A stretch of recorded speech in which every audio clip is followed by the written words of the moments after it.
Good afternoon. This is the Tuesday, November 18th meeting of the Estes Park Planning Commission.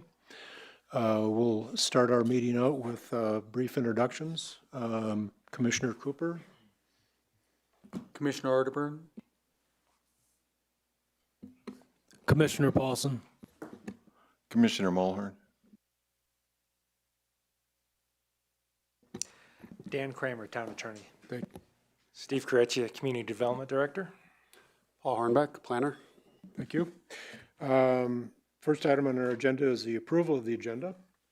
Do we have any additions or changes to the agenda for the commissioners? If not, I would recommend or accept a approval. Motion to approve the agenda. Second.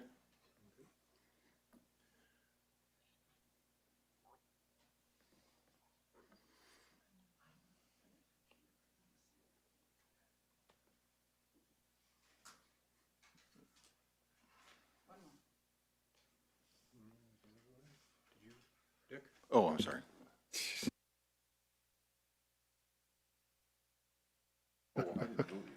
That's right.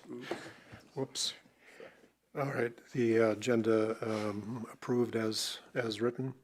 Next item on our agenda is the consent agenda. The Planning Commission minutes dated September 16th, 2025. Commissioners, do we have any changes or additions or deletions to that?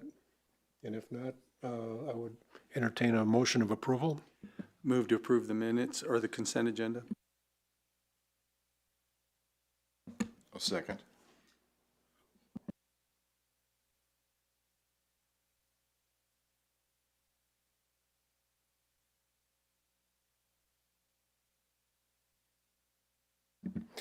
The consent agenda passes. Public comment. One comment to the public. There is a sign-up sheet in the pack. If anybody has not signed up for a public comment, we will entertain 3 minutes of public comment. So there's the sheet in the back. Is there any public comment on anything that anybody else would like to have discussed at this meeting? If so, please come forward and let us know. Could you come forward, please?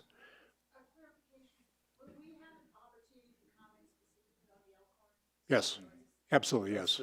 That's the sign-up sheet in the pack. You'll have 3 minutes, yes. Hearing no public comment, then we will move into our action item. Planner Hornbeck, you're on stage.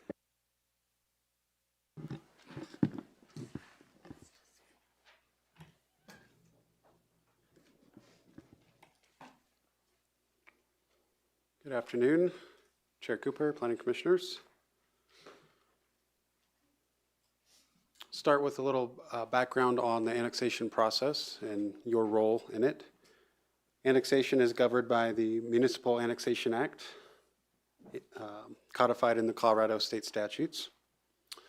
For a property to be annexed, the act requires town board to first determine if the annexation petition is in the prescribed form and contains the necessary statutory criteria. This occurred in May of this year. Next, the town board must determine if annexation is eligible under the act. This occurred in June, the primary eligibility factor being 1/6 contiguity with existing town limits. The final step is town board determines whether or not to annex a property, as well as establishes zoning. And Planning Commission's role is to make a recommendation on zoning to the town board. So the subject request is for a 40-acre parcel to be annexed to the town and establishment of accommodations/highway corridor zoning. The subject property is largely undeveloped. It's southwest of the historic Elkhorn Lodge under the same ownership. The property features considerable topography, areas of dense forest, and areas of more open shrubland. The concept plan provided with the application depicts a public road traversing the property, 2 hotels, and what the applicant calls treehouse cabins. A development plan will be required for development of the site but is not under consideration at this time. An annexation agreement will be considered in tandem with the annexation request. One component of that, as recommended by staff, would be that all future development be consistent with the concept plan. Topography on the site, as mentioned, considerable topography exists. Slopes range 20 to 30% on average. A ridge runs southwest across the property and is within an identified ridgeline protection area. And the concept plan does depict a hotel, parking area, and road within that protected area. The development of the site will require application of the ridgeline protection standards per the development code. It should be noted, those standards do not prohibit development on the ridgeline, but attempt to minimize impacts and preserve scenic views to the maximum extent possible. The applicant has provided some diagrams to depict potential building siting in relation to the ridgeline. Additional photo simulations would be required at the time of development plan. Since the full extent of impacts to view sheds are unknown at this time, additional documentation or study may be appropriate with the annexation application. Alternatively, the annexation agreement could place restrictions such as no development within the protection area or a limitation on building height within that area. Regarding wildlife, the Colorado Parks and Wildlife Department has reviewed the proposal, recommended some best practices. Staff recommends adherence to those best practices as a condition of approval. One item they recommend is the inclusion of large open areas to facilitate movement of wildlife. To implement that, staff recommends a minimum 80-foot wide buffer around the perimeter of the property. The site is within a mapped important wildlife habitat area as a high-use area for deer. Therefore, certain development standards on habitat protection will apply at the time of a development plan, such as limitations on fencing, lighting, and non-native landscaping. Another condition recommended by staff is that a wildlife conservation plan be completed prior to development. The current zoning of the property within Larimer County is Estes Valley Rural Estate. This zoning permits low-density residential development with a minimum of 2.5 acres per one unit. Surrounding properties have a variety of residential and industrial zoning. The future land use map within the Estes Valley Comprehensive Plan provides a guide for land use decisions.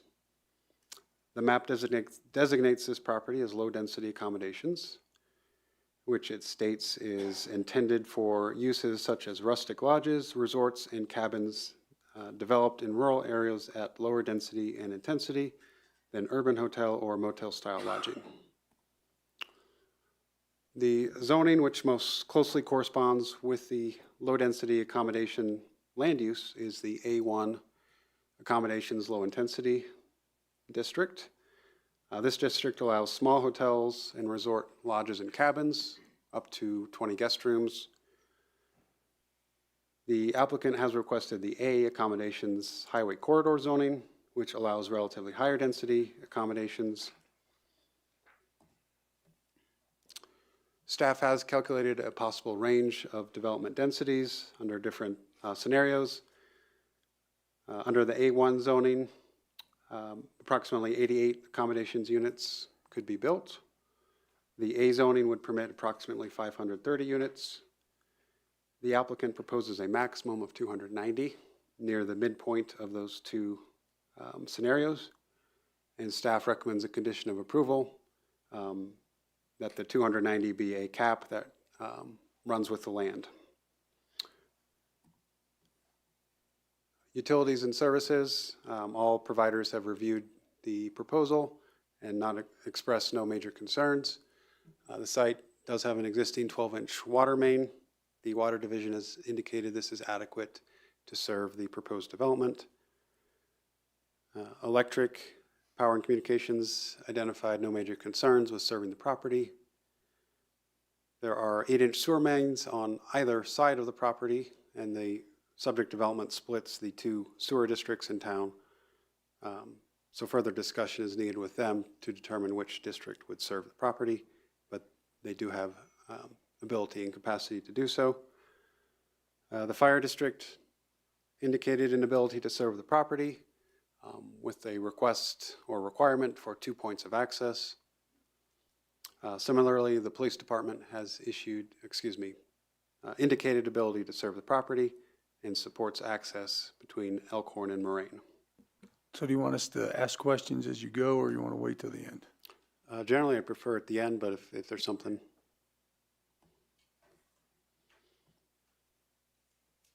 Access to the site. As mentioned, a road is depicted through the site. This would be built as a minor collector, as a public road. The traffic study has indicated that improvements are warranted to the intersection of Moraine Avenue and Elm Road. Further study is requested by CDOT to determine the exact nature of those improvements. However, we expect those improvements would likely either be a signal or roundabout installed at the applicant's expense. There is a potential with the roundabout for the town to cost share using increased sales tax generated from this development to pay back a portion of the roundabout. All other studied intersections indicated minor increases in delays with no improvements warranted. A multi-use trail would be required with the road to provide access to and through the site. Exact alignment to be determined. The Estes Valley Master Trails Plan depicts existing natural surface trails in the area and indicates that these should be formalized and provide a connection to the national park. The National Park Service, on the other hand, has indicated they do not support a formalized connection. So exact alignment and details would be worked out should this move forward. The application does meet the statutory requirements for an annexation. The statutes do not provide standards for establishment of zoning. The development code, we view the development code standards for review on rezoning as a guideline, as this is a establishment of zoning. However, those conditions, those criteria include change of conditions. This is a term, unfortunately, that's not well defined. The area has seen little change in recent years. One might consider annexation itself to be a change in conditions. Next is compatibility and consistency with the comp plan and growth patterns in the valley. Staff recommends a number of conditions to make the concept plan more compatible. Regarding compatibility with the comp plan, we'll go through that in a moment. As mentioned, service providers have indicated ability to serve the development.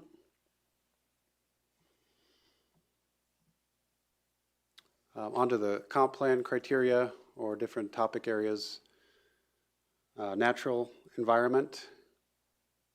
View sheds have been discussed already, including locations within the ridgeline protection area and need for further analysis. Regarding open space, the concept plan depicts approximately 50% of the site as undeveloped. Conservation easements or open space dedication is not currently envisioned, but could be a requirement with annexation. Staff, as discussed, recommends the Parks and Wildlife comments be followed, as well as a wildlife conservation plan.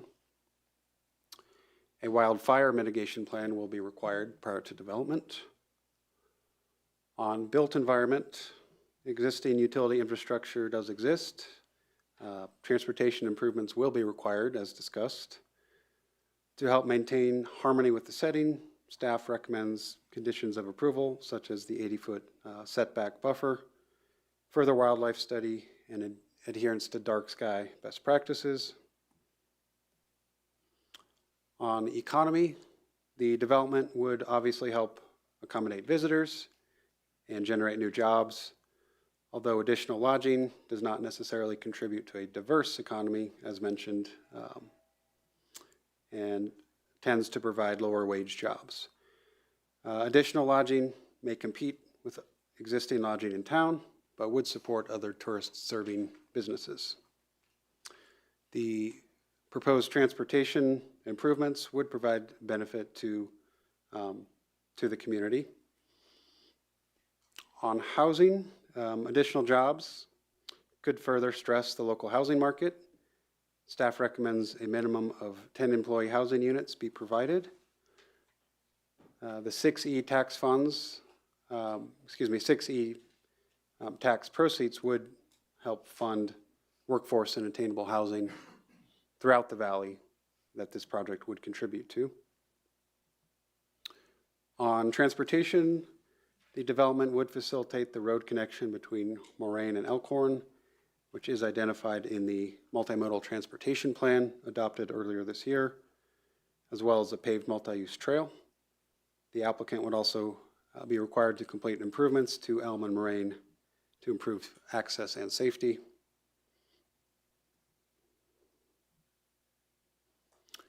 Potential advantages and disadvantage of the proposal. On advantages, this would allow the town to control development of the property. The town, in turn, can require higher development standards with the annexation. New development would generate additional sales, lodging, and property tax revenues, and would facilitate infrastructure improvements that benefit the entire community. Potential disadvantages, the town would be required to provide municipal services. Potential negative impacts to quality of life, such as increased traffic, light pollution, and impacts to view sheds. Low-paying jobs and additional stress on the housing market, and loss of wildlife habitat. Staff asks Planning Commission to provide a recommendation to Town Board on whether the requested A zoning is appropriate. If deemed appropriate, staff recommends the conditions of approval provided in the staff report and summarized here. Future development shall be consistent with the concept plan, a maximum of 290 accommodation units and 25 employee housing units, minimum of 10 employee housing units, improvements to the unpaved portion of Elm Road per town and/or county standards. The main road to the property shall be platted as a public street and constructed to minor collector standards. Installation of warranted improvements at Moraine Avenue and Elm Road intersection. Construction of bicycle and pedestrian facilities to ensure safe access to and through the site. Extending off-site to West Elkhorn Avenue.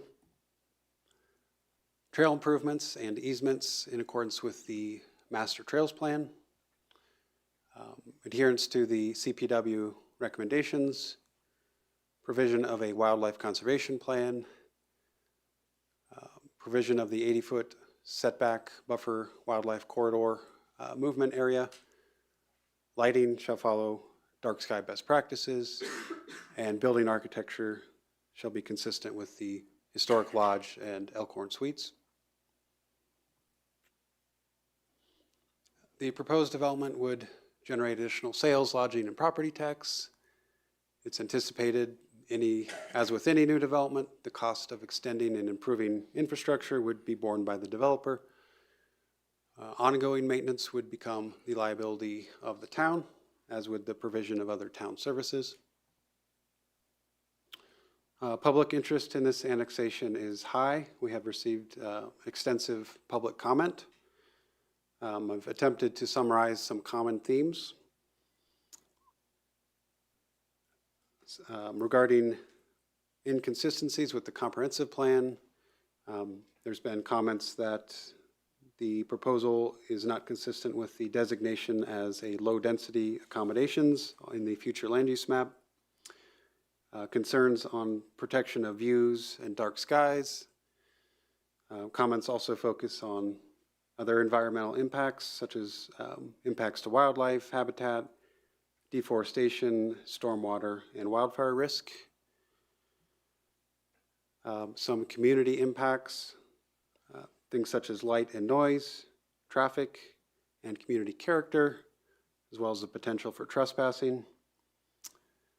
Economic and social impacts around the likelihood of low-wage jobs rather than workforce housing, concern that the hotels would compete with existing businesses, and concern that profits would leave the community. Sample motions are provided for your reference, and that concludes my presentation. Thank you. Commissioners, questions? So could you go back to the utility slide? So are all these utilities intended to be, are going to be borne by getting these in place by the developer? That's correct. Okay, so, and what do you mean by the 8-inch mains exist north and south, but they split districts?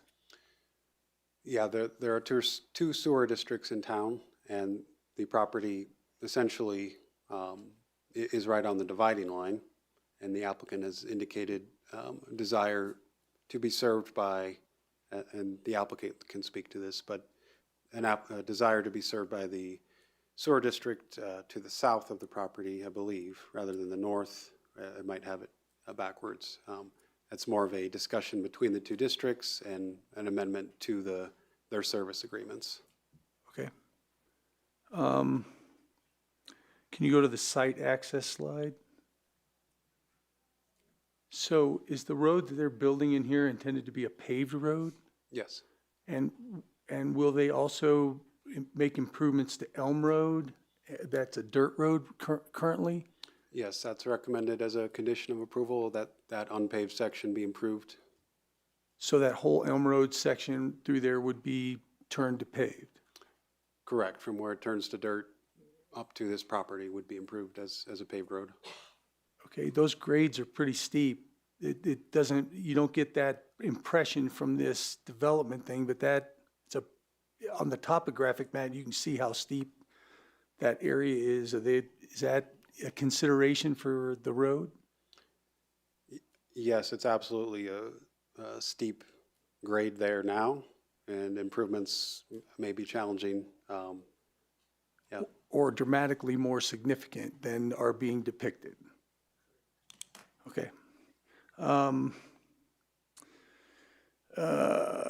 Traffic rates on roads, what are the traffic rates that they predicted with this quarter? Because if this road is put in here, I think the reason they're interested in the multimodal plan is because now it takes pressure off the town crossing from Fall River Road and Elkhorn back across to the other side of town through this thing. So even if this is listed, you had this listed as a minor road, but if this is a cutoff quarter between, does first that minor road support the multimodal transportation plan, or is it a bigger road needed to support that plan?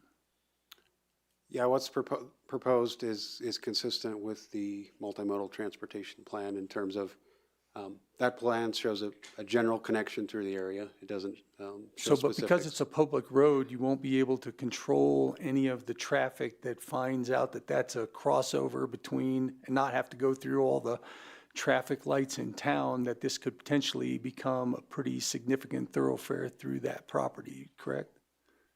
Correct, it's a public road. There won't be controlled access to it. Okay, all right. Why, you said in your thing that you say this is consistent with the comp plan, but it doesn't seem to me that it is consistent with the comp plan, because the comp plan says low density in this area. So we're going from low density to the upper end, about you say the midpoint of the high density versus the low density, and I don't see how that's consistent with the comp plan. I'm not sure I indicated it was consistent. I tried to point out Okay, I areas just where want it to make was and sure I wasn't. understood, that I understood it right. You don't say it's not then it is not consistent, approval of A would not be consistent with the comp plan as it is currently laid out. Yeah, I've attempted to lay out our analysis of where it is and isn't. As mentioned, the comp plan shows low intensity, which this request is for a higher intensity. Okay, all right, thank you. I'd like to follow up on that question about traffic. You mentioned the traffic study said there's a concern about the traffic congestion or increased traffic down by Elm and Moraine. And following up on what Commissioner Arterburn had mentioned, this will be a connection between Moraine and Elkhorn with no way to control traffic going through there. It is considered to be a collector status road, which by definition, I believe, means low usage. So I think there's a lot of concern from the public comment that I saw about potential traffic going through there. And I just wanted to kind of reiterate kind of what you were saying, is that appears to be a pretty significant concern. Second question would be, there's talk about a maximum of 290 units with 10 housing units. Those for housing, would those 10 housing units be a part of the 290 units, or would that be above and beyond? Additional beyond. Built on the property somewhere, assuming? That's our recommended condition, yes. Okay. Other comments? No? Yeah, on the Galloway and Company letter, they mentioned some of the variances they wanted, and I just wanted to explain, just so I understand. It says maximum grade limit for Collector Street, 8%. They're requesting a 12% maximum grade limit. What does that mean? What is that 8%, 12%? What does that mean exactly? I'm going to look to the audience and see if Public Works staff could okay. speak to that. Thanks. Good afternoon, Trevor Whitworth, Town Engineer. So in regards to grades, the minor collector status for a street classification has a threshold for 8% maximum grade. So that would be the steepness of the longitudinal grade of that road. That way. They're requesting up to 12% in their variance request. So do they have to circle around to get that less grade sometimes? Well, I think as indicated earlier, the southern end of the property, the extension of Elm Road, would potentially be in that 12% grade area. I would defer to the applicant. They have a little bit more detail, but there's probably a few other areas within the property that could be close to that 12% grade. But I think the way that road is meandering would look to mitigate some of those grade impacts. Okay. Thanks.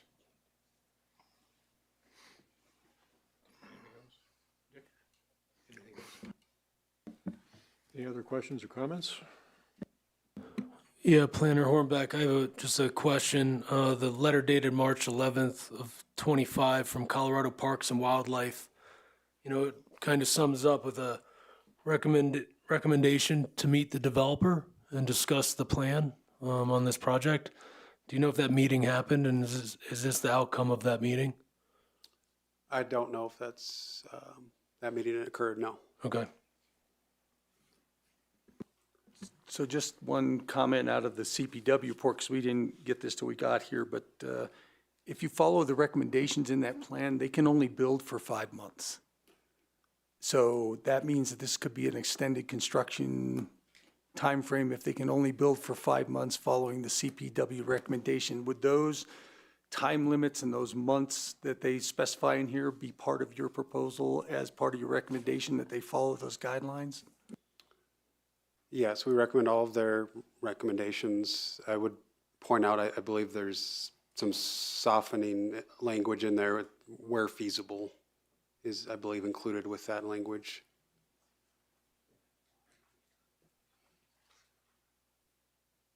Any other questions or comments for Planner Hornbeck? Yes, this drawing depicts one thing. I was just wondering, it says that 20% or 20 acres will be left untouched, correct? So those are my calculations based off of the drawing before you. The developed area is approximately 50%. Okay, thank you.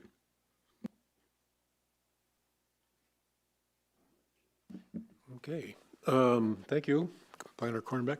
Do we have anybody here from the development company that There is, yes. would like to make a comment?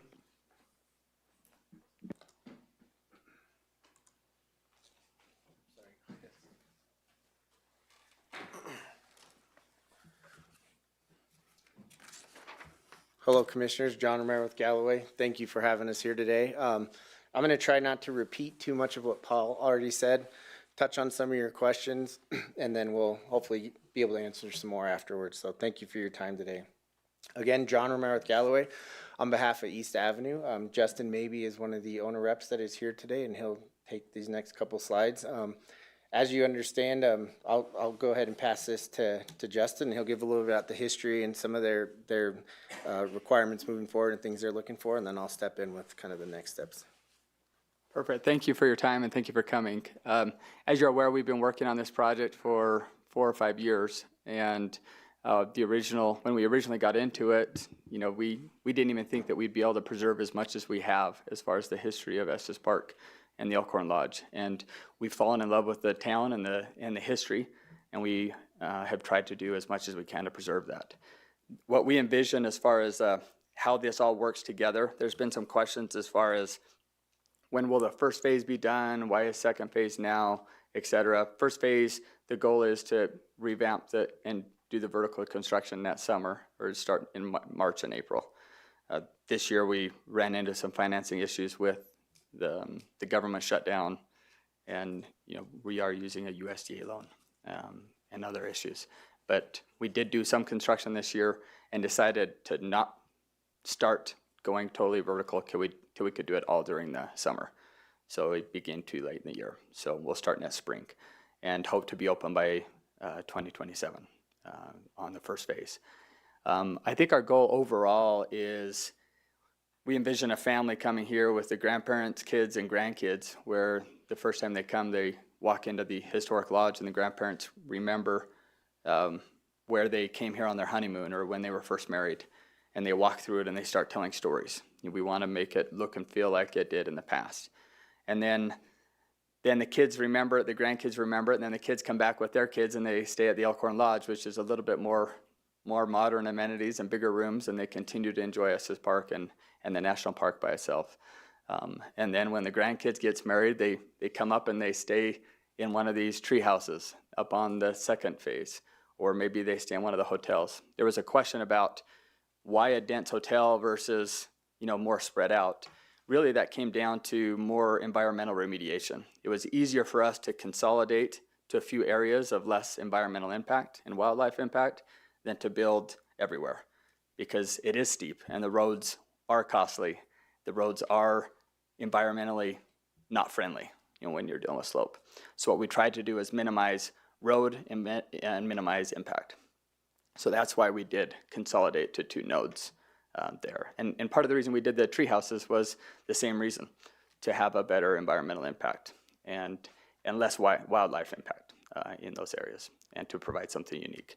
So we hope that this becomes a multi-generational place that tells the story of Estes Park. It's hard to separate Estes Park's story away from Elkhorn Lodge, and we want to bring that back and even take it to the next level in what we're doing. Do you want to? Take over. Thank you. All right. Well, again, thank you for your time here today, and I'll try not to reiterate any more that Paul already has. I think we're generally aware of the site context and its location. As we talked about earlier, the property is currently in the Larimer County Zone District as an RE1. In the comprehensive plan, this is shown as accommodations. And I'll get into that a little bit more, because I think that's an important piece that Commissioner Atterburn talked about, and I think it's something that we want to continue to talk about. We are currently within the annexation process.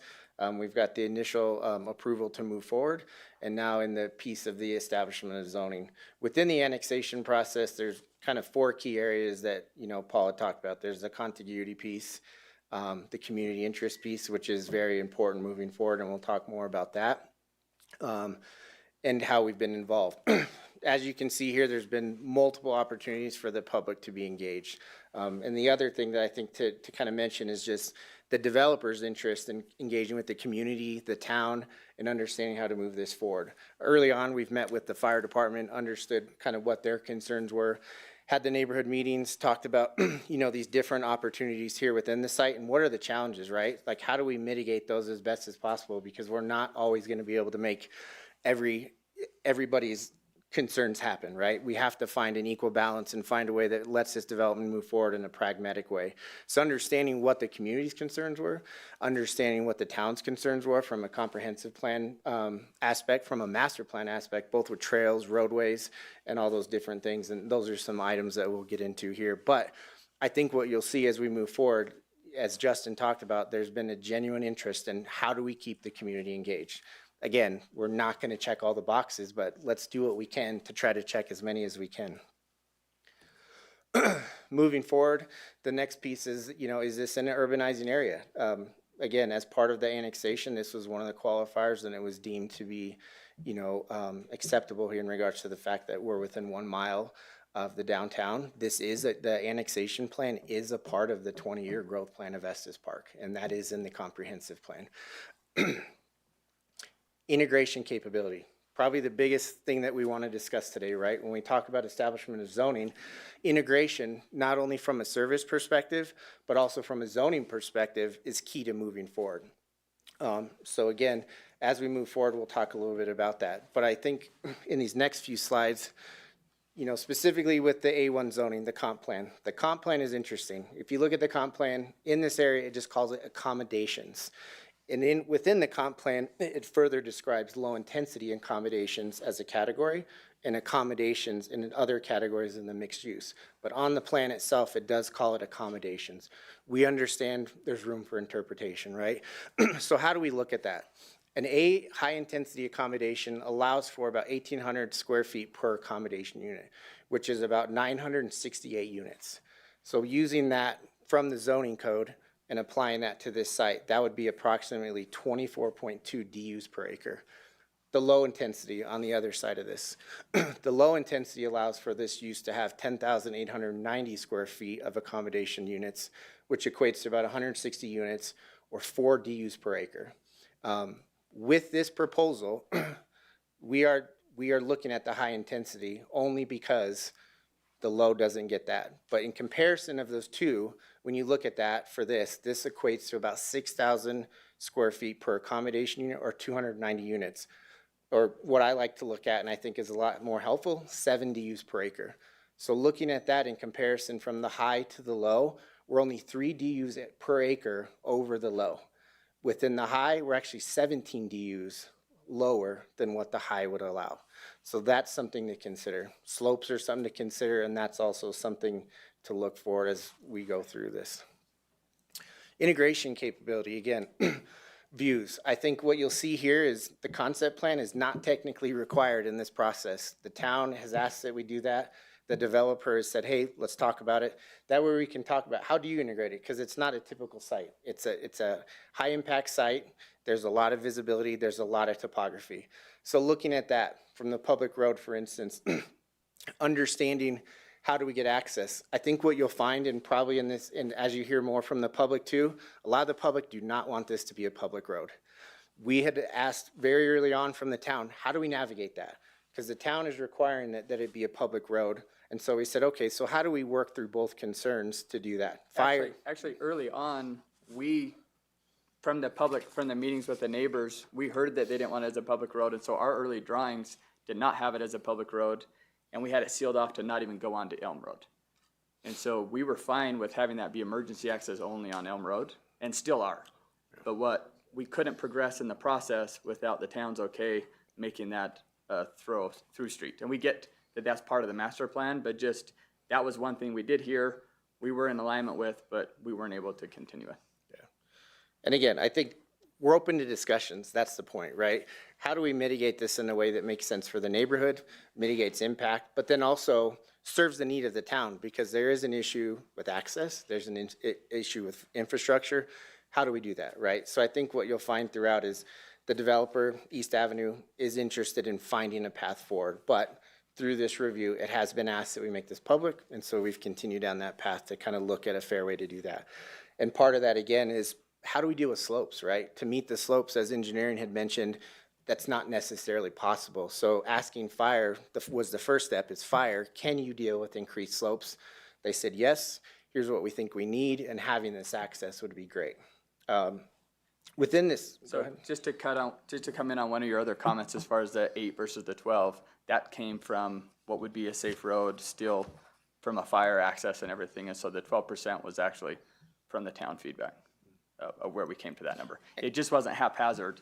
We could have wound that road around and had more environmental impact to make it 8, but all it's going to do is take out more wildlife, take out more environmental and everything else. And so we worked and said, okay, what is the amount that works?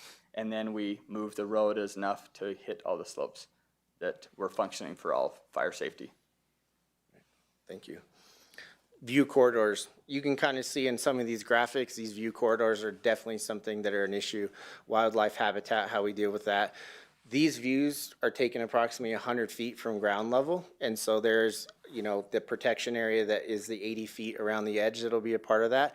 Understanding the neighbors that are adjacent, there's large concerns with how that looks. So we want to show there's ways to mitigate it, both in that wildlife corridor area, revegetation. We've agreed to look at buffering in these areas and just making sure that we're reducing impact as much as possible. And again, these are concepts, but these are the goal.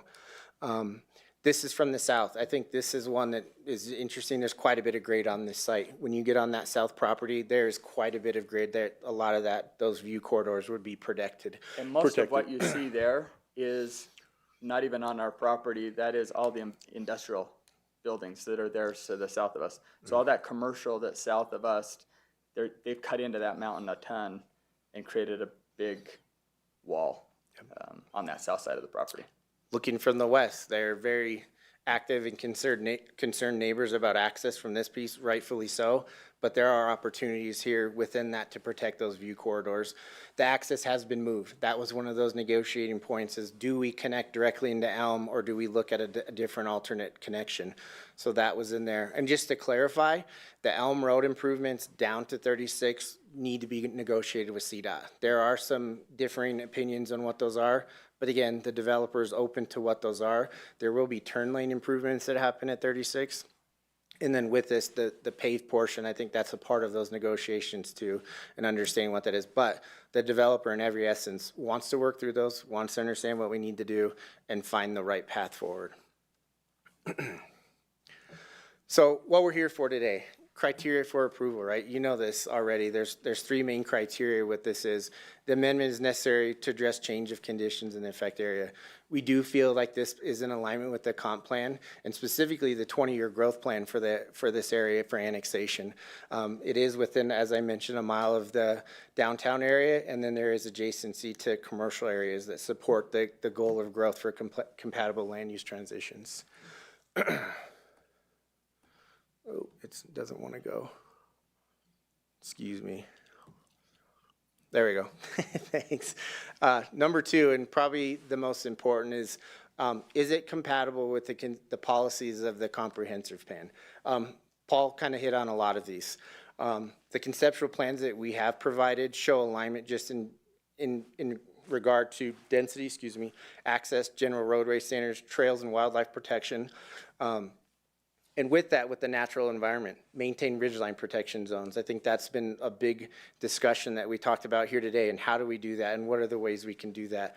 Some of the development approaches that we're talking about and that will further happen in the process as we move forward is looking at those things, right? The heights, we talked about that a little bit, and then the character of the site. One of the big ones here too is evaluate site design standards and landscape requirements to ensure appropriate spacing of native trees, frequent thinning, pruning of materials. Obviously, there's a wildfire mitigation component to this. There's a wildlife component to this.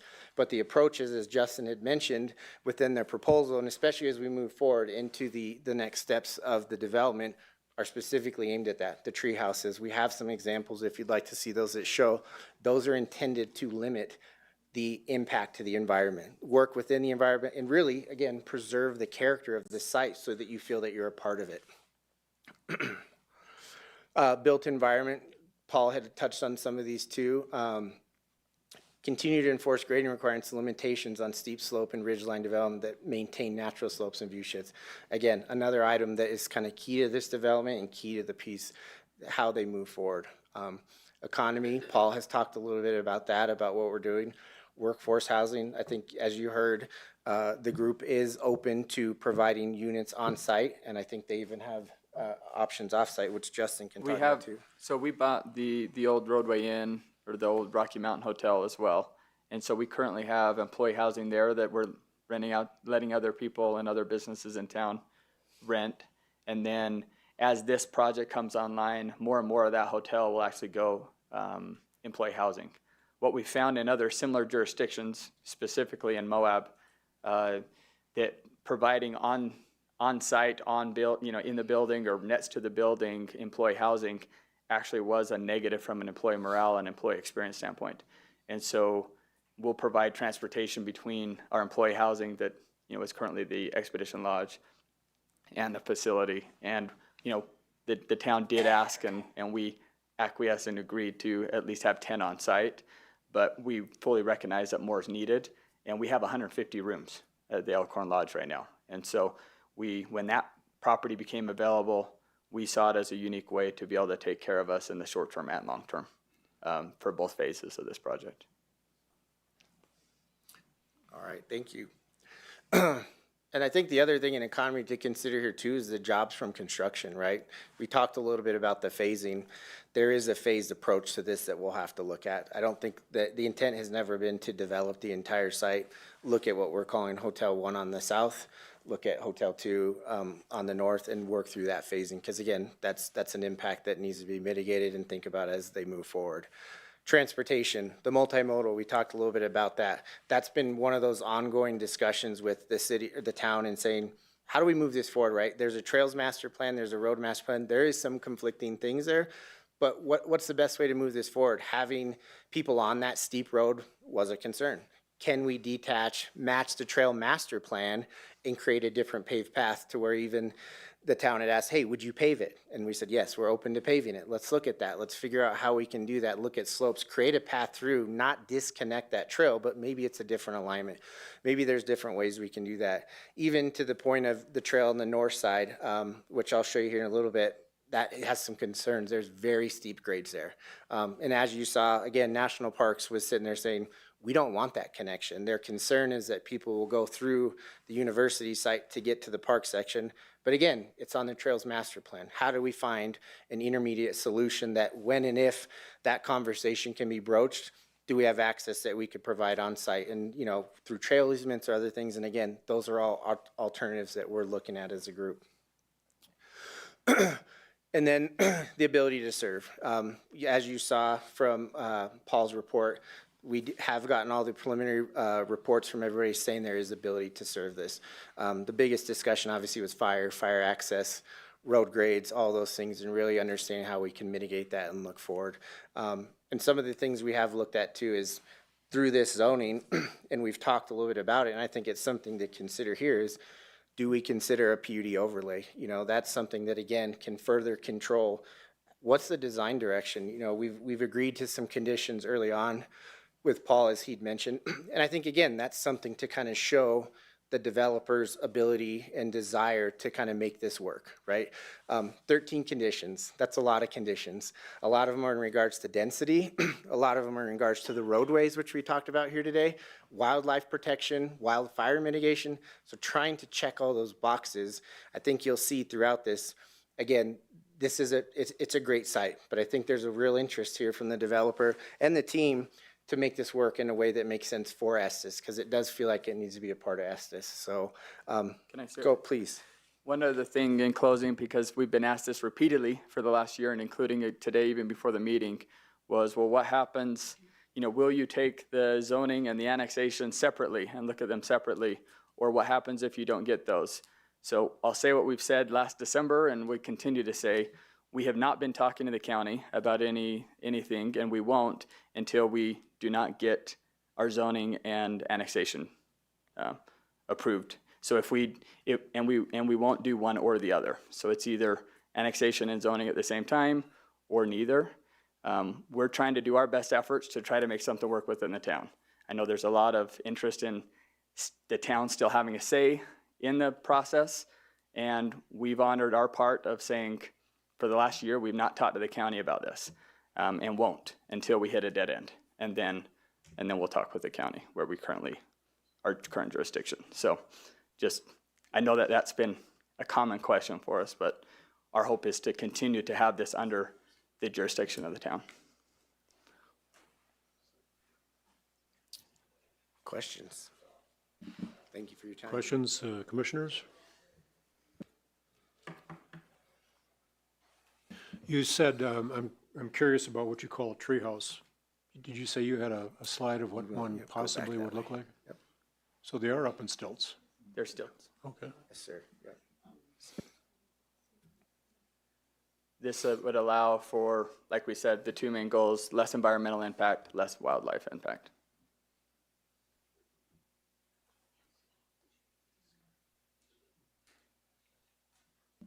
Any other questions? Okay, thank you, appreciate it. Thank you all. Yeah, I have one question. So, hypothetically, this falls flat for you, right? This is not in town limits, so that would be a Larimer County decision with their commission and their leadership, right? Yeah.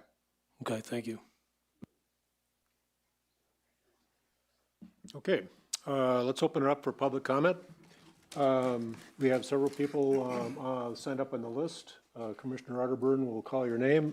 Please approach the dais, state your name and where you live, and keep your comments to within 3 minutes. Thank you. Hopefully I'll get everybody's names pronounced right. Mary Lammy?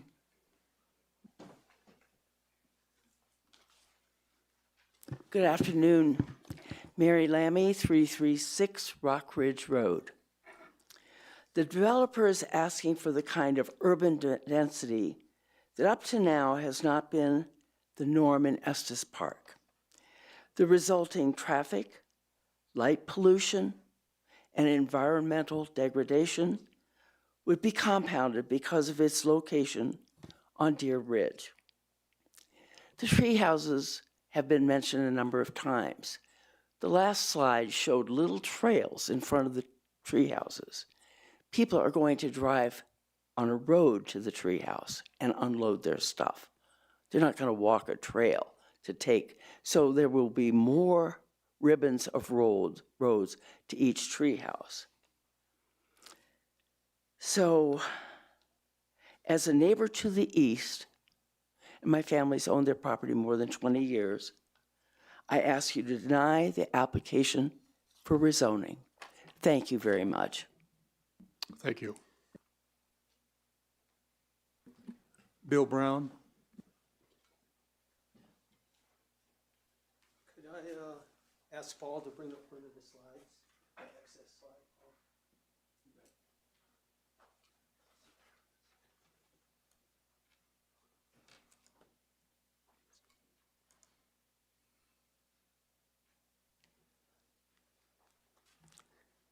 My name is Bill Brown.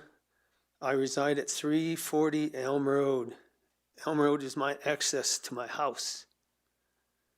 I've been a 50-year resident of that property above this proposed site. I want to thank you all for letting me speak because I'm in the county, and I'm thankful for all my neighbors and friends that have shown up to express their opinions about this site, because a lot of us got to drive Elm Road to get home. This is a very complex proposed development. This property will be developed. How it is the question. Will it be done in a safe manner? The roads, the trails, the multi-use trails, access restrictions be put in place. zoning, rezoning, annexation are all twisted together. And some of the things that I am worried about is the spot zoning, the mixed zoning, and the satellite zoning. Because if the 3 acres isn't rezoned, which doesn't even show on this map, it just shows up there where that gray area is, where the historical buildings are going to be put. It doesn't even show that 3 acres that connects it to Elm development. So without that rezoning, that's residential, and they're asking for A accommodations, not A-1, but A, the max. 3 acres, do they have the zoning proposal for that parcel number 2? No details up there on it. If parcel 2 is not rezoned, it makes the 40 acres of island zoning. It's all by itself. There's no accommodations that touch it without that little strip they have. And are all the things on the 40 acres going to apply to the 3 acres? It says now 80-foot setback. Originally, Paul, the stuff I got from you was 100-foot all the way around. So that's changing. When is the developer going to take responsibility for all this stuff that I hope you have all seen, all these recommendations from the town? When are they going to put it into their plan and show us the whole plan? That has not yet been discussed. The protection of the, A few more seconds, please. what's that? A few more seconds, yeah, I got pages. But, but the main thing, I think, is the safety and concern of the grades. The grades coming from the pavement and is over 13% to get to their property. Then it goes to 15%. I know this because I took a 10-foot piece of angle iron and my level out there. The other side where it says future connection is 17% and it goes through town property. Is there a easement through that now? Okay, Okay, so appreciate, thank you. you bet. Thank you for letting me speak. Yeah. Thanks, Paul. Gerald McNorman.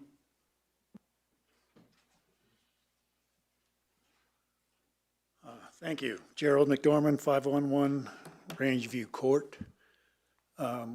Most of the people behind me here have submitted letters in the past to the county commissioners, the town council, about the various aspects of what this is going to mean for us, the residents here in Estes Park. I'm going to get away from the engineering and the environmental stuff and just ask a couple of questions. One, why do this? What's in it for the town and what's in it for the residents? It doesn't take much research to find out that the peak hotel occupancy in Estes Park, peak in the middle of summer, 83%. In the winter, it bottoms out to as low as 20%. Why do we need 290 more hotel rooms when we aren't filling the hotel rooms we have now? I saw something on a slide earlier this afternoon that said that sales and lodging taxes would increase. That's not true. If you're not filling the rooms you already have, adding 290 rooms doesn't increase your tax take. Filling the rooms you have increases that, and we haven't done that yet, so why add 290 more? These jobs that are promised are low-paying service industry jobs. That is not going to contribute to the town of Estes Park. It's not going to do anything. The people that have those jobs can't afford to live here now. They can't afford to spend their money here except on necessities. Now, the developers have agreed to provide some workforce housing, but that's personality driven, not policy driven. They're free to change their mind at any time after this development goes forward. The money that is going to be made here is not going to stay in Larimer County, and it's not going to stay in Estes Park. It's going to leave with the developers. It's going to leave with the hotel owners who don't live here and who have no intentions of living here. I saw something else too, that this contributes to community health. I'm part of the community, and I can tell you that 2 more hotels is not going to improve my health. You look at the people behind me here. The people who actually live here and have lived here for a long time. What is in it for them? What will 2 hotels bring to their life? Take the people on Elm Road and on Old Ranger Road. When they wake up tomorrow morning and look at the trees and the wildlife and compare that to what they'll wake up to in 2027 and look at the cars and the asphalt, I would submit to you that their life will not be better and the town will not benefit as much as we're being led to believe. Thank you. Thank you. Aaron Walters. I won't be commenting at this time, thank you. Okay. Joan Hooper.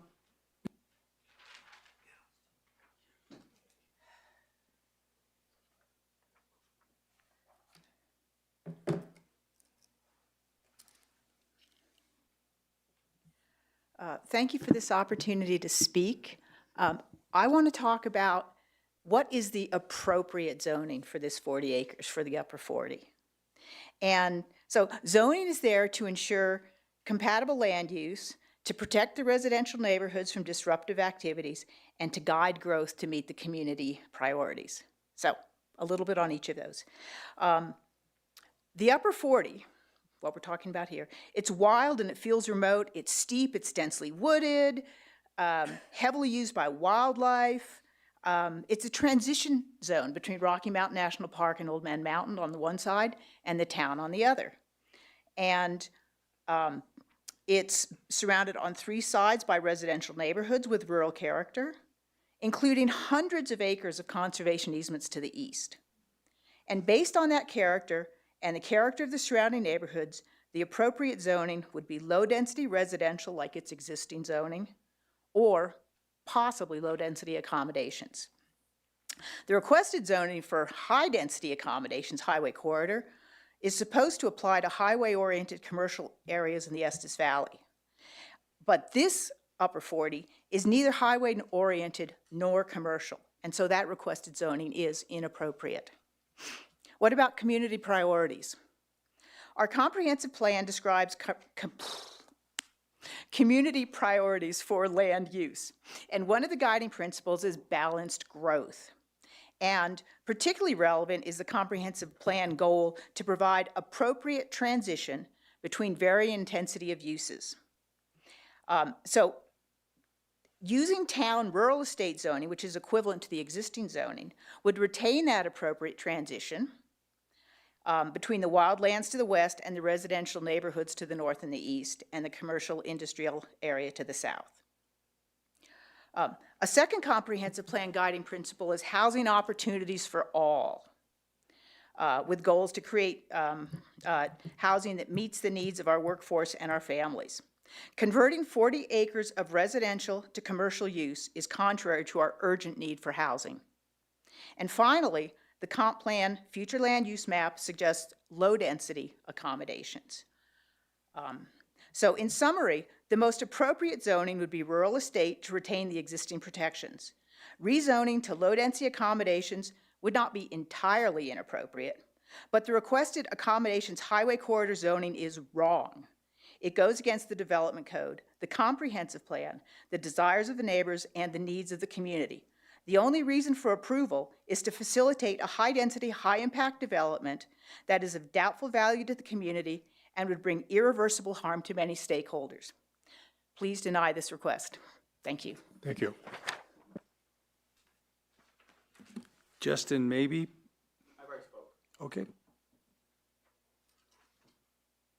Rich Morrison?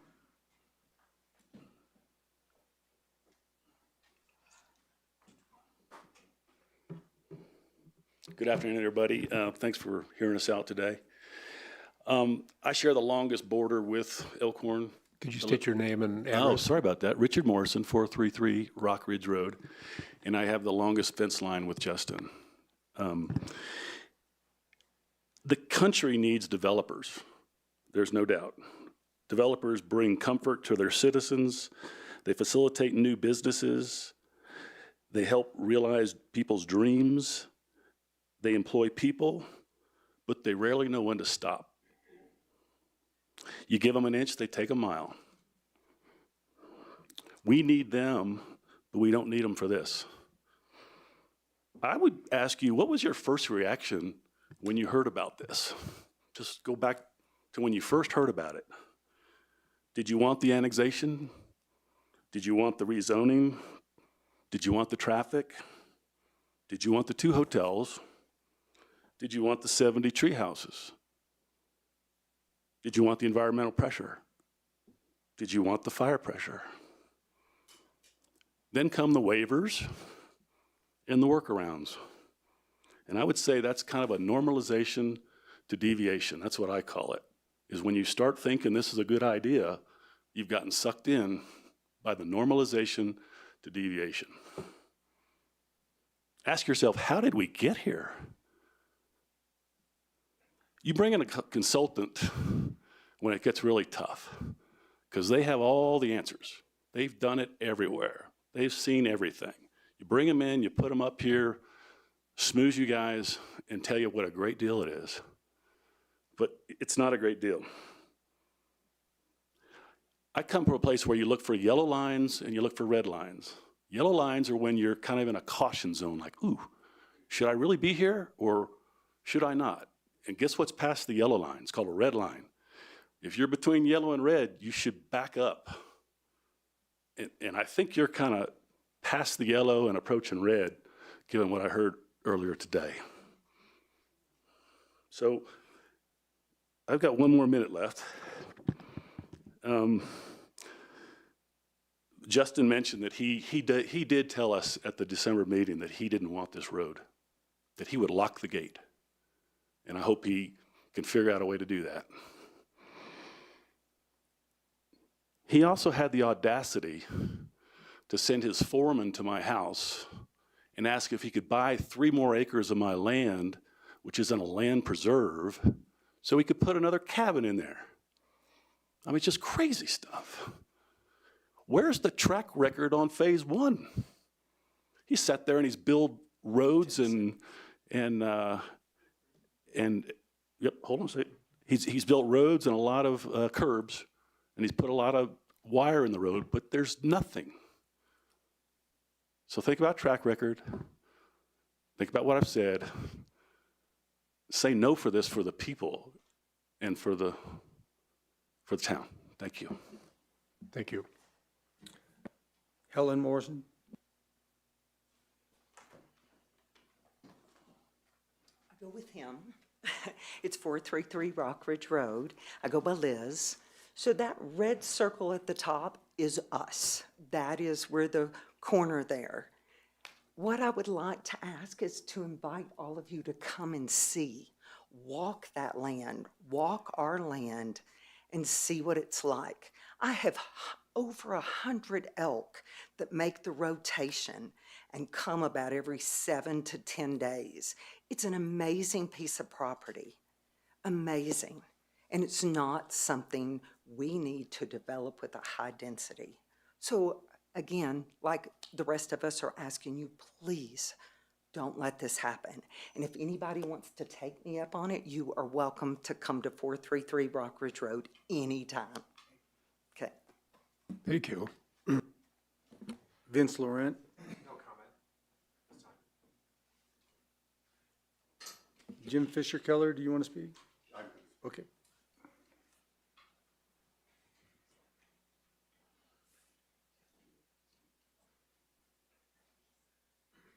My name's Jim Fisher Keller. I'm at 249 Old Man Mountain Lane. I would just want to follow up on a few points. At the last, one of the earlier meetings, I believe the traffic study was conducted in December. And so when you talk about minor increases in delays, December's not a tourist time. So I just want to make sure there's a good traffic study for that. The other comment I want to say is my concern for wildlife. It's not just the deer. We have bears, we have mountain lions, turkeys. They're not going to go to a small 20-acre area anymore. I have bears every day. Originally, you talked about Old Man Mountain Lane and, excuse me, Old Ranger Road. Is that off the table now? Is that no? I don't know if there's going to be a street that goes through there, but that was originally discussed. Sorry, I only have one lung and I get winded. The other thing I want to say is 7 years for phase one. That's the completion now. And that's not even considering more delays for phase one. 2 years ago, we heard funding failed and they couldn't work. Now we're hearing government shutdown and they can't work. We have 2 other properties in town, one on St. Vrain and one on Old Ranger Drive. Sorry, I get winded. Both those properties started 2 years after this and will finish years before this. It's an eyesore for people coming into Estes, Elkhorn Estates property. Our property values are going down. It does not look good for the town to see the lack of activity, lack of construction that's happening. So please vote no. Thank you. Thank you. Gina Stein.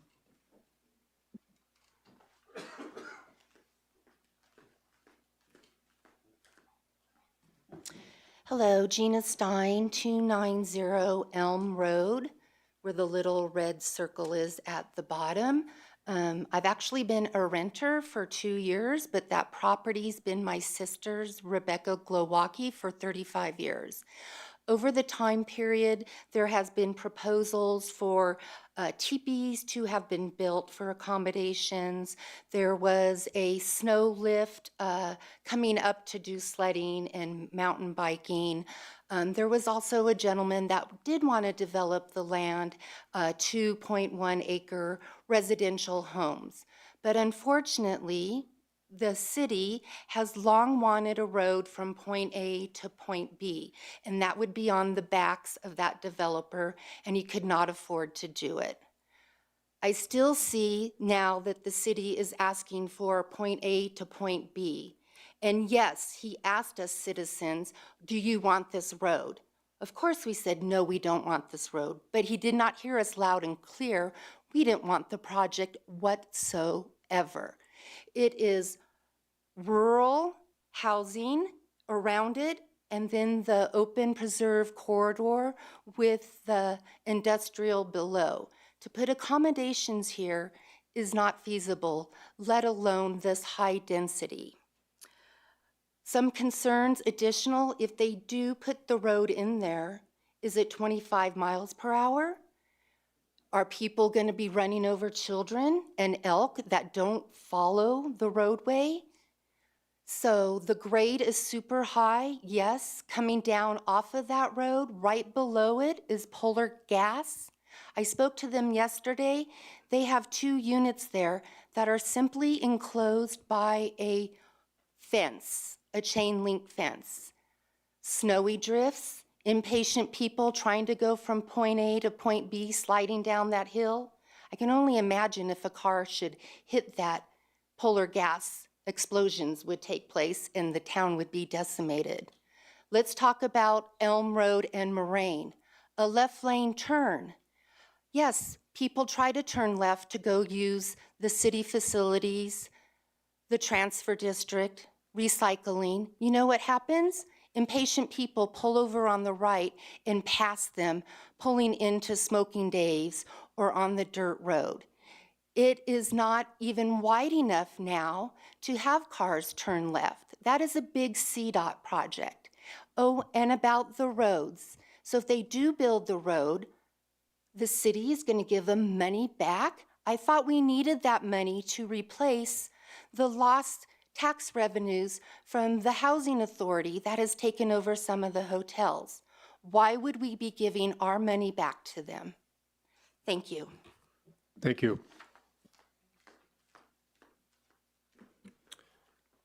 Christine Poppets.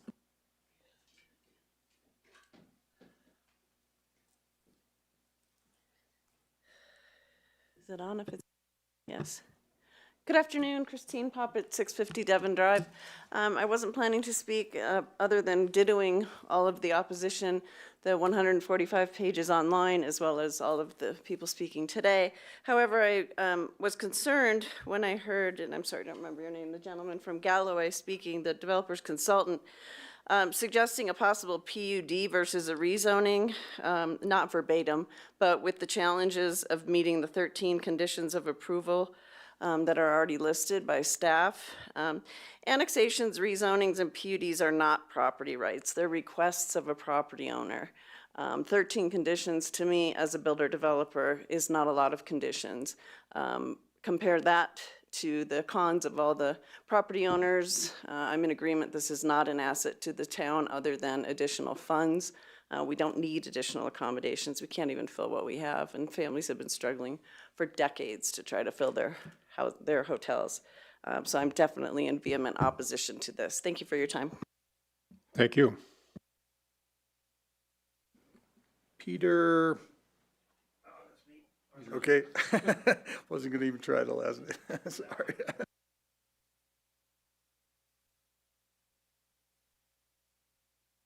Here. Hi, Peter Archidiacono at 439 Rock Ridge Road. My brother and I own the property on the southeast corner of the proposed development, as well as a 1 acre industrial lot just to the south and on the east corner of the lot proposed development. I've been coming to that house, which was built in 1949, since I was a kid. You can see it right on the bottom right corner. And we always watched the you always watch the horses from Elkhorn Lodge walk up their trail and then go up that corner, more or less where the proposed walkway is. And it's always been a part of my life.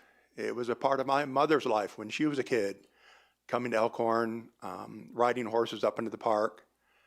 My mom's aunt who built that house is a part of her life to have that space. And she's the one who bought that property. And we are the ones who put it in a conservation easement in 1997. And the reason we did is because we wanted to keep that property, almost all of it on Rock Ridge Road, which is in conservation easement. We wanted to keep it low development. We wanted to keep it wild. And it was also a concern. The city really wanted to put a bypass through there. And I understand the city's needs for a bypass road. I married into the Kitchen family. They used to have a lot of semis and excavation equipment. They understand. They told me, having a bypass would be nice, not having to drive a semi through town. Our priority was to keep it private, to keep it natural, to let the elk, deer, bears, and meese, I call them, walk through the property, enjoy the property. At the same time, we abut a lot of industrial property. On the end of Juniper Road, there's that pit that the developer talked about. We're used to hearing the semis and the dump trucks going up and down that hill, which is really steep. So you can hear them go chugga, chugga, chugga, chugga up, and then the Jake brake as they come down. That's a part of our lives, but also it's a part of the natural environment there. If you put in a larger development, it's really going to change our, our view sheds. Because we look up that hill, we look up Deer Ridge, we look up onto that property. My cousin's house, which is the yellow house just to the east, is literally right there. Another aspect to us, a concern, is the fire risk. And it was mentioned a lot by the developers. If you remember, about a month ago, the city, when they were putting in these new power lines came loose in a heavy wind, created a fire. And our concern is that our house, we don't want it to burn down. We don't own our property. And so we want to have, I'm concerned if we have a bunch of cars and pedestrians walking along our property line, there's a risk. Thank you very much. I oppose this development. Thank you. Or this annexation. Tom Kaczynski? Here. It's your turn.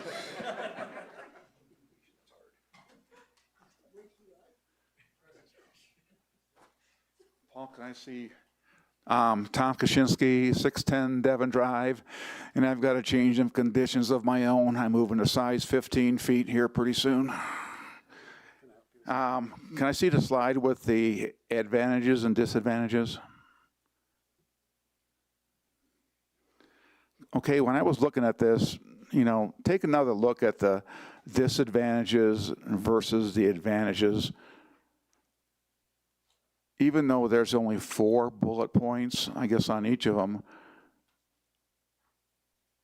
aren't there more disadvantages if you read into them than advantages? Because it talks about, you know, more jobs, more revenue, but at what cost? Are you going to sell out, you know, the people in Estes Park and the people in this area for 290 more rooms? And obviously I'm opposed to this, but if this goes through, this will never be the same. It'll never, he talked about his mom and, yeah, this will never be the same. So just don't do it. Thank you. That was all of the folks that had signed up for a comment. Is there anybody else that would like to make a comment? Please come forward and state your name.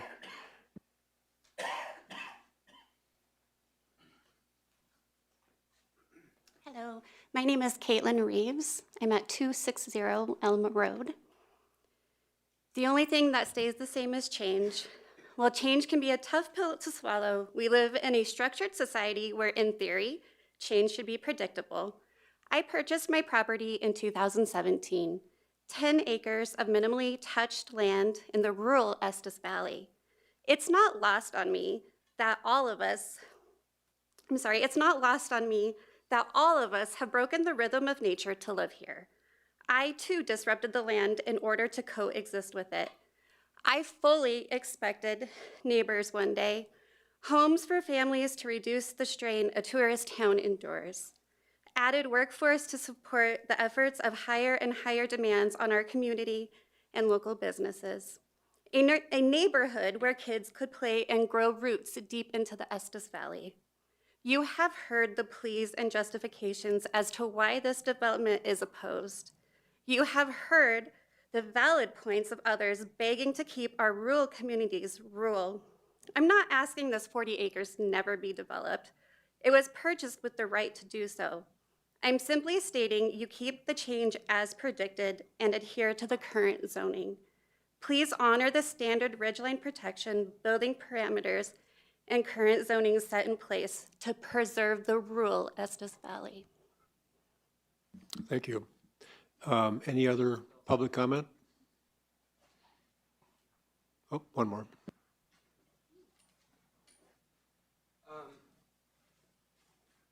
I'm Brad Nielsen. I live at 1265 Rangeview. And one of the things that just strikes me, I'm just listening, I'm coming to this a bit cold. I haven't read all the stuff online, but so you're representing the city, and a lot of people here in opposition to it. Where is the support for it? I would think of it such a great thing for the city. Where are all the business people that say you need to approve this because this is great for us as business? I don't see it. I don't see it. So I guess if you're representing the people of the city, where's the support for it? So, and that, and the other thing is, just strikes me, it's just a really extreme plan for this lot. It's just, I mean, not only does it change, zoning and all of the assumptions that people put into, and they bought their property and so forth, and it just throws that all out the window. But it just really seems like an extreme plan. The access, the road, the whole thing.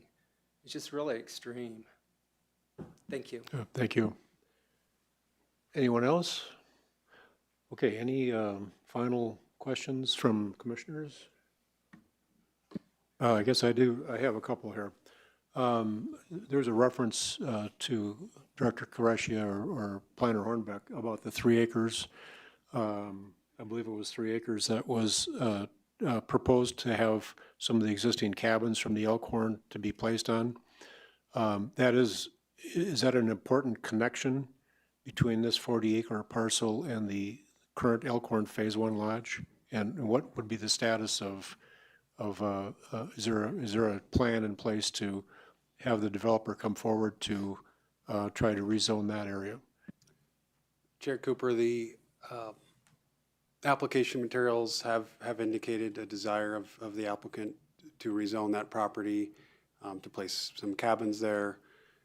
We have not received a formal application for that process.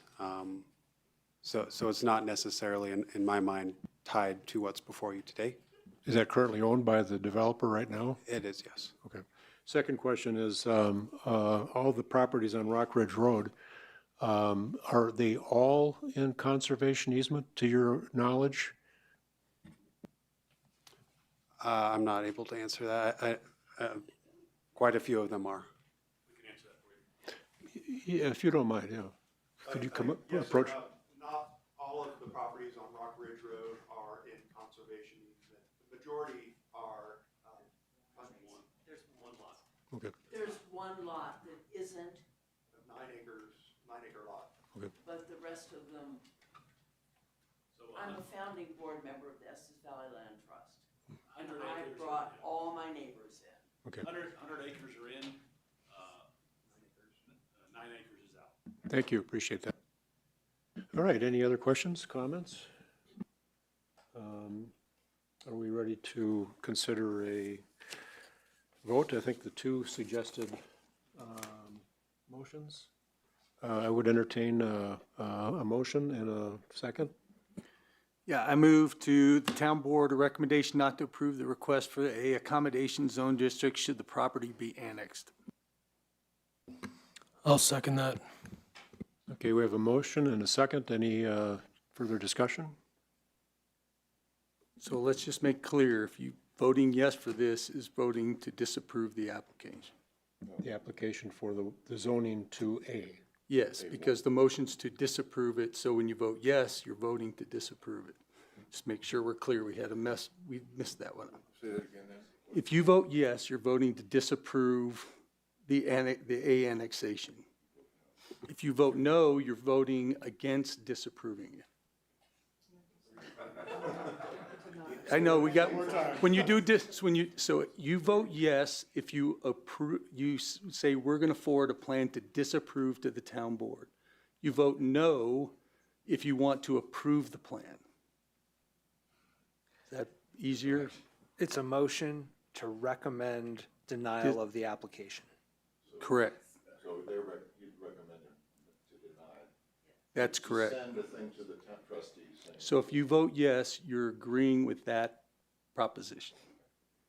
And again, our vote here is on the zoning. The town board will ultimately be Recommendation for zone. voting for annexation.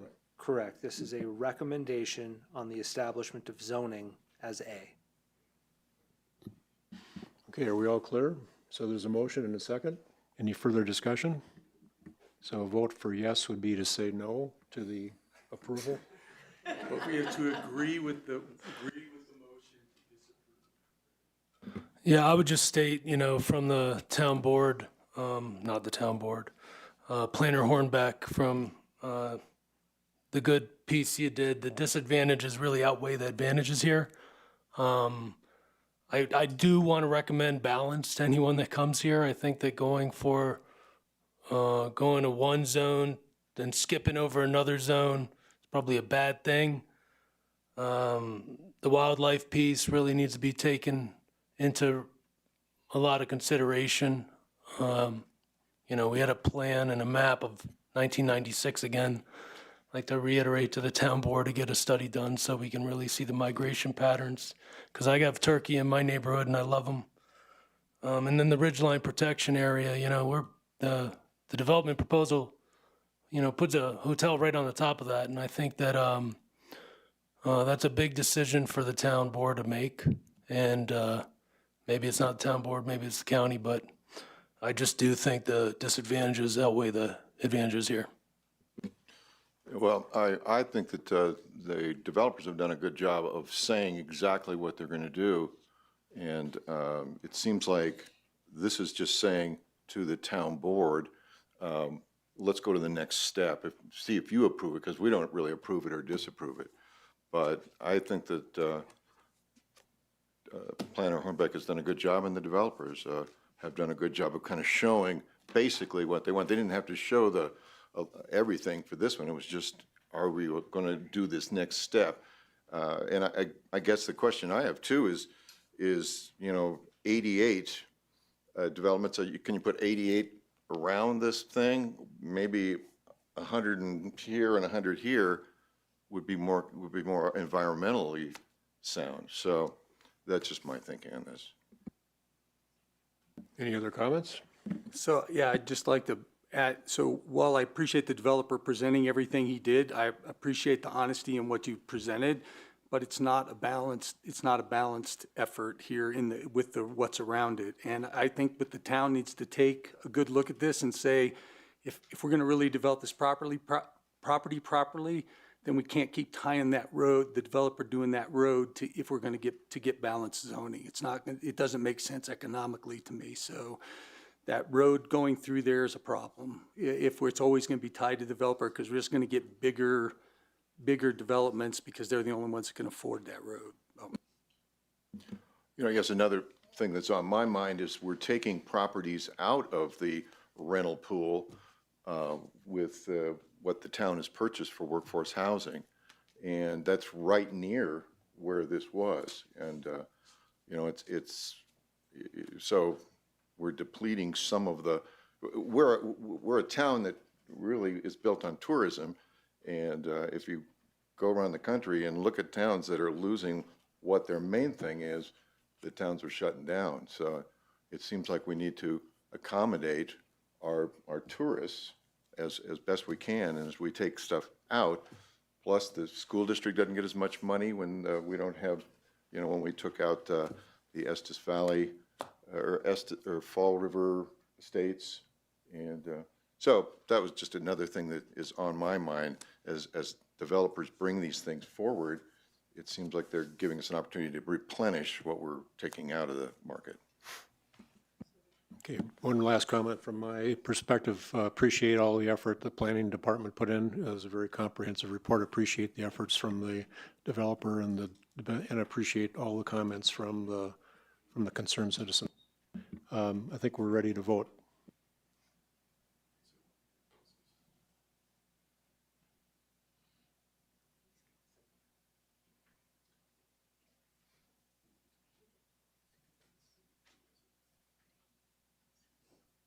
Okay, the proposal to not recommend forwarding this passes.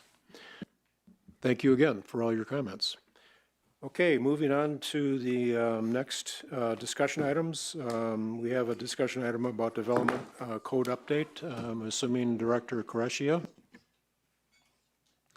Mr. Chair, Commission members, yes, we are continuing the development code update. We're pretty much wrapped up the first phase of public engagement. We ended that with community conversations. We had a couple nice engagement efforts, good attendance, good participation. We're getting some final reports being worked on, public engagement to date. We plan to share those publicly here soon once our consultant and our community conversations teams finish up those reports. So we'll have those soon. So no code writing yet has been established. We probably won't get to that till next year. Do you characterize the comments from the community as being robust and helpful? Yes, robust, very enthusiastic, especially the last two engagements by our community conversations team. They had to rap on a table to get them to stop working. It was great engagement. Okay, thank you. Any comment from the commissioners on the code development? Next item, future meeting. Mr. Chair, our next meeting, December 16th, we could have 2 items before you, one rezoning application, another establishment of zoning, which was what you had before you today. So potentially 2 items before you in December. All right. Any other items from anyone? Oh, I didn't even see that. So I have, no. Okay, thank you. All right, hearing no other comments or items, meeting is adjourned.